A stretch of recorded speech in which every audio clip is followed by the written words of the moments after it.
Alright, so no e-bike stuff right now. Can you DIY a Mercedes problem? Yes, you can. Well, I should have started from the beginning, but anyway, it's never too late. Now, came out to jump in the car. I've never had this problem before, and I've got no dash lights at all. None.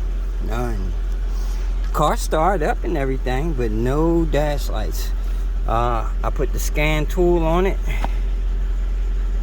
and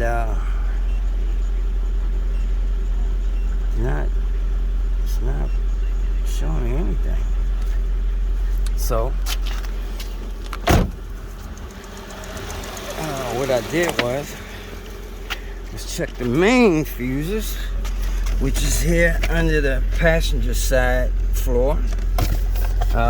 As you can see, that's the ECM, that's the computer, that's the BCM body control module. Those